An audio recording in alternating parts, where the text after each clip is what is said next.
Hi, welcome to this afternoon's live stream. Thank you for joining me. I'm Dr. Sylvia, a general practitioner and health educator with AskAwayHealth. We are broadcasting from the United Kingdom, where those of you on my channel will know I practice as a GP.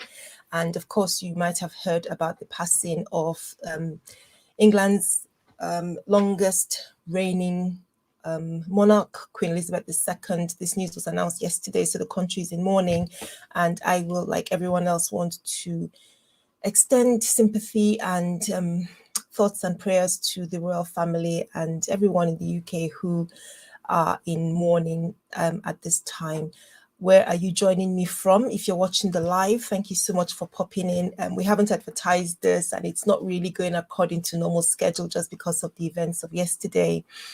But I would love to know where you're joining from. Pop in, say hello, leave a comment.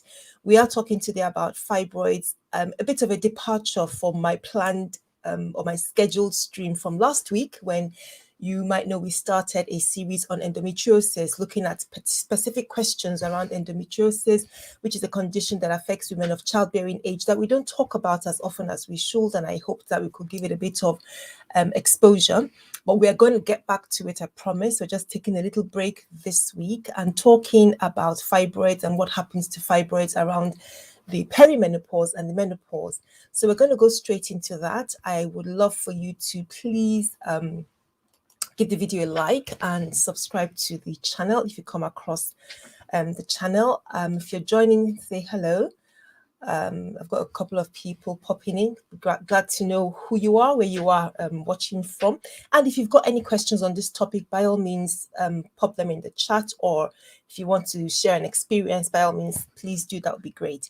So we're talking about fibroids, and as usual, it is based on a question I've got from one of my channel viewers. So thank you so much to the viewer who sent us this question. I'm going to start very quickly. I promise this is not going to be a very long stream. We're just going to tackle this specific area and then hopefully look at a few more things. So as we know, fibroids are benign growths. We also call them tumors that happen in a woman's womb.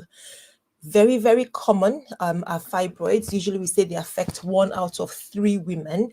They're the most common benign tumor in women both before and after menopause. So that's how common they are, that nearly 70 to 80% of women in their lifetime, whatever age, will develop fibroids. That's how common this condition is.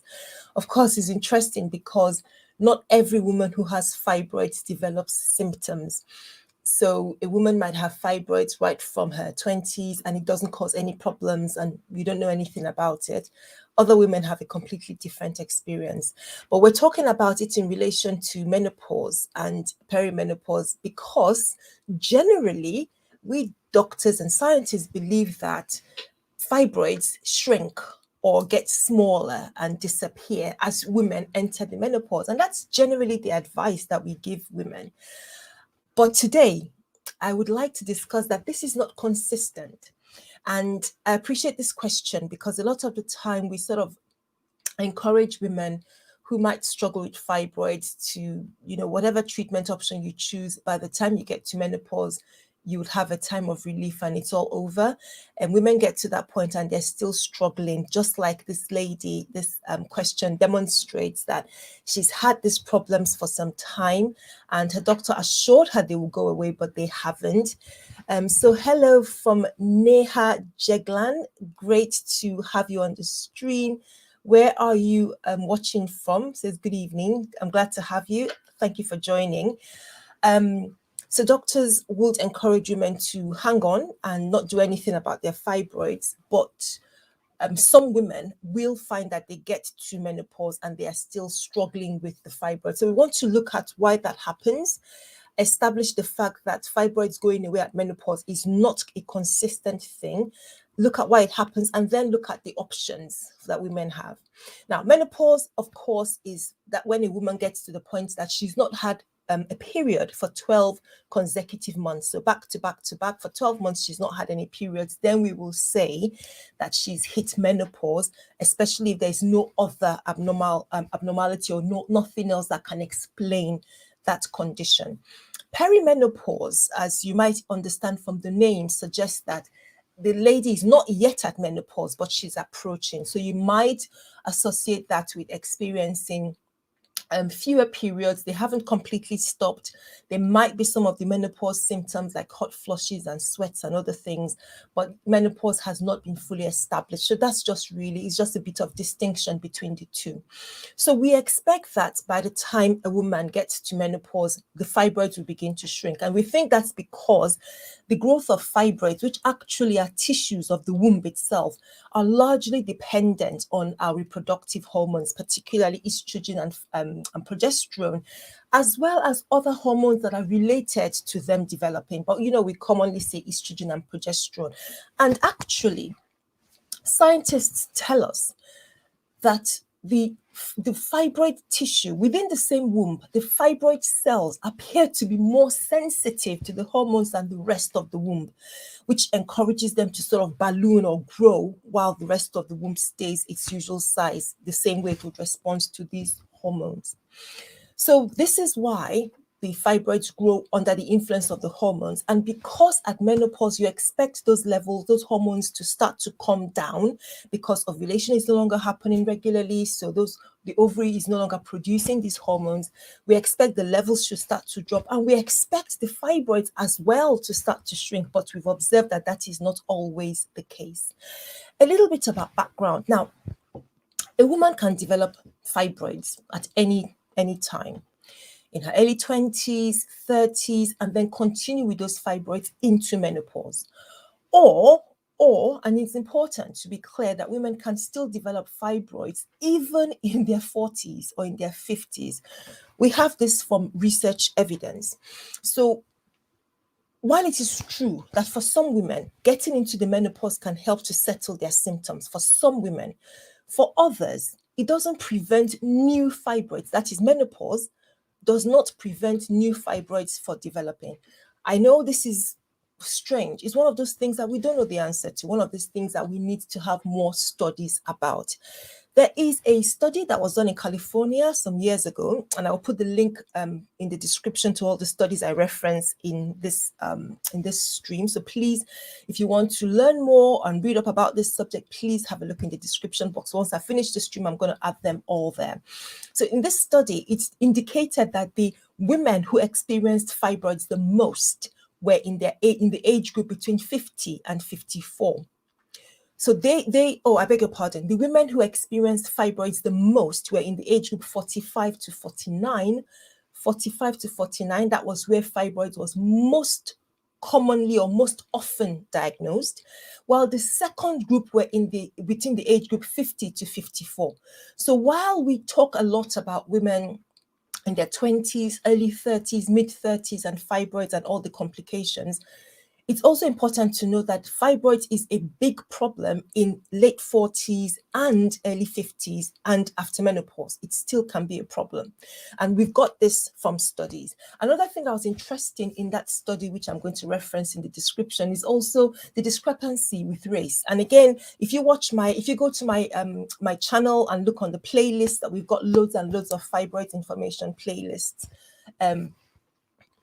Excuse me, where we talk about the causes of fibroids, the associations, what makes one person more likely to get fibroids and things like that. Lots of research is still going on, but we do know that fibroids tend to occur more often in women of African or Afro-Caribbean or African-American backgrounds. Reasons still not very clear, things that we're still studying. But scientists observed in that study that African-American women and white women around the age of 35, their fibroids tend to grow at the same rate. By the time these women go past the age of 35, the rates at which the fibroid grows reduces in white women, but it carries on or even increases in African American women. This might explain why we have a higher burden of this condition. Again, why? More studies need to be performed so that we work out what's going on. Right, so Nih, I'm just looking at your question here. Let's pull it up. Oh gosh, I can't read a lot of this. So this is uterine fibroid, 81 millimeters, 64 millimeters without surgery cure. and she's age 39. So we're going to have a look at that. I don't want to digress from the main topic. So let's just go on with that, and I will come back to that question. So this is just establishing that in terms of fibroids happening after menopause, as women grow older, it is not a strange thing. It is not just something of the early 20s or early 30s or mid 30s. It is going on after a woman. It could be going on after a woman has hit menopause, when you would expect that it should be reducing.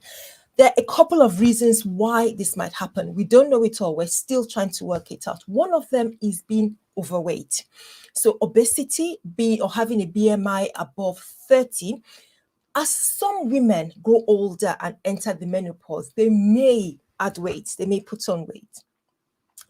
And even as they go into menopause and their ovaries start reducing the amount of estrogen that's being produced, being overweight and having that excess fat supports high estrogen, supports an environment of high estrogen, which causes the fibroids, or which allows the fibroids to continue to grow. So there is that challenge that, yes, you're menopausal, but you're also overweight. So your tissues are holding on to, your fat tissues are allowing a lot of estrogen to remain in them, which encourages the fibroids to grow. That may be a reason why the fibroids are not shrinking in menopause. But I can hear you asking, well, what about ladies who are not overweight? And exactly the point I'm making, that we don't have all the answers. But this is one consideration that scientists are thinking might explain why, despite menopause happening, despite estrogen levels and progesterone levels going down, we still have fibroids developing or growing. This is one of the considerations. Perhaps it has something to do with excess weight and estrogen environment, because that supports, the excess fat supports a high estrogen environment. The second reason is related to the fact that fibroids produce certain fibroid cells or tissues produce certain types of chemicals that can activate or convert some of the male androgen kind of tissue or hormones within women's bodies into estrogen, so that even if the woman's body is not naturally producing estrogen, because she has fibroids, those fibroids create an enzyme. It's called aromatase enzyme, and that enzyme converts some of these male type of steroids in our bodies, because all of us, men and women, do have a mixture of different testosterone and estrogen to different levels. So women do have a bit of these androgen hormones. So the fibroids produce these enzymes which convert these androgenic hormones or steroids to estrogen. And that could explain why, despite a woman being menopausal, she is still having estrogen hormones circulating in her body. These are just a couple of thoughts that our scientists who are working on these things explain. But the key thing is to recognize that fibroids still are a burden to women, even at the stage of menopause, when you would think, or we would expect, that things should be settling down. And what are the problems that they're coming with? They're coming particularly with abnormal bleeding. Abnormal bleeding from the womb, from the vagina, and that can be bleeding that is heavy, or bleeding that is prolonged, longer bleeding than expected, or unscheduled bleeding. Because remember, I said menopause, we define that as 12 consecutive months without a period. So if a woman suddenly develops abnormal bleeding, then what's the cause? It may be that she's developed fibroids. However, please remember, it is extremely important that any unscheduled or unexpected bleeding after menopause is investigated. And in fact, I just released a video, not yesterday, it must have been earlier in the week or last week, on the pathway, the post-coital journey during menopause. So that means I was talking about bleeding after sex during the menopause or after menopause. And I explained in that video why it's important to speak to your doctor and the kind of tests and the kind of questions we want to ask. Experiencing bleeding after the menopause must always be checked out, because some conditions tend to occur more frequently in that age group. And we're talking about things like womb cancer, cervical cancer, and so on. So it's important that if you're having bleeding that happens spontaneously, or bleeding that happens after sexual intercourse, it needs and your postmenopausal, for example, it is important to have that checked over. Any abnormal bleeding must be looked at. We're talking about things to do with menopause today, and that's why I'm emphasizing it. Okay, so fantastic. So, oh, hello there. I've got another comment. Hello there, Hyacinth. Nice to have you on the stream. Where are you watching from? Thank you for a great question. Why will a woman at 61 years still have large fibroids? Is surgery good to have at that age? I love the way you're thinking ahead. We're going to look at that. And I've just been explaining why a woman can still have large fibroids. It may be that she had fibroids from her 30s, and those fibroids, nothing's happened to them. They just continue along with her to her 60s. And you're right. Most of the time, those fibroids should reduce. They should settle down as you grow older. But I've just explained that it's possible in some women that those fibroids remain. We don't know why. There are a couple of suggestions that perhaps if the woman is overweight, that excess fat supports more estrogen, because the fibroids rely on hormones like estrogen and progesterone to grow. So the reason may be because of the weight that supports the hormone, and that hormone allows the fibroids to remain and to grow. And the other reason is enzymes that the fibroid produces could encourage the development of hormones which support the fibroid. So it is possible, number one, why the woman can still have fibroids at the age of 61. Is surgery good to have at this age? Hold on to that question. I'm going to talk about it now, because now we've looked at why it could happen. We've established that it does happen. The different options 10, 20 years ago or 30 years ago, basically the only option that we had was hysterectomy, that is surgery to remove the womb. That was the treatment of choice. And you can see why, if a woman gets to that age and she's having troublesome bleeding, and apart from bleeding, I was going to say, apart from bleeding, you can also have just the bulk of the fibroid, so it can cause pain, pelvic pain, just uncomfortable. You eat a little bit of food and you're feeling bloated and feeling uncomfortable, just really distressing. If the fibroid is pressing on the other organs, it can cause constipation, urine problems. I talk about all these things like symptoms of fibroids on different videos on the channel, so please go and have a look. But they can be troublesome to a woman in her 60s as much as they can be troublesome to somebody in her 30s. The only issue now is probably we're not talking about fertility, for example. So in this situation where somebody is in her 60s, the argument might be, well, maybe the best thing would be for her to have a hysterectomy, that's the womb taken out. So that's one option, but there are other options. There are medical options where there are certain drugs that can be used to treat the fibroids, to reduce the estrogen level and shrink them. So there are some that are hormones and some that are not hormone exactly, but they do work or affect the amount of hormone in the body. Many of these are used for other conditions, like to treat endometriosis or to treat infertility problems, to treat breast cancer or womb cancer, but they can also be used to treat troublesome fibroids and shrink them. So that's one option, drugs. Now, if a woman is thinking about her options and we're talking about medication or drugs, it's very important that we say they can have side effects. Okay, they can have side effects, and there are different side effects depending on the medication, and those side effects can be difficult to tolerate. Some women might experience troublesome discharge from their vagina. They might experience hot flushes. They might experience pain as a side effect. They might even have mood problems. Different side effects, and it's good to have a discussion about them. I'm not being specific. There are different medicines available, so it's good to take each medicine and consider the side effects, see if it agrees with your own medical background, if it's suitable for you, and if you can tolerate those effects. But the thing is, they reduce estrogen, they shrink the fibroid. So good to have that discussion about whether medication or drugs is the right way. Another option is what is known as uterine fibroid embolization. Uterine fibroid embolization is a method. It's not surgery. It's an alternative to surgery, and it's not medication. But you will have a procedure where a doctor, a specialist, injects some material through one of the blood vessels in your leg, targeting the blood vessel that supplies the fibroid inside the womb. Now, it's minimally invasive, so they're not doing major surgery or doing cuts into the womb. but they're just targeting that blood supply using ultrasound to see where they're going. They'll introduce a material that will block the supply of blood to the fibroid, and in so doing, they will starve the fibroid of nourishment, and eventually the fibroid dies. And it's an effective method for many women. The only thing to say, though, is that the fibroid can come back. Now, uterine fibroid embolization is getting more and more common. I've got a couple of videos as well on the channel where I break it down thoroughly and address the issues around, can you still get pregnant with UFE? What's it like? Do you need to stay in hospital? And so on and so forth. So please go and have a look at those videos. Another option, apart from medicines, apart from uterine fibroid embolization, is endometrial ablation or ablation treatment.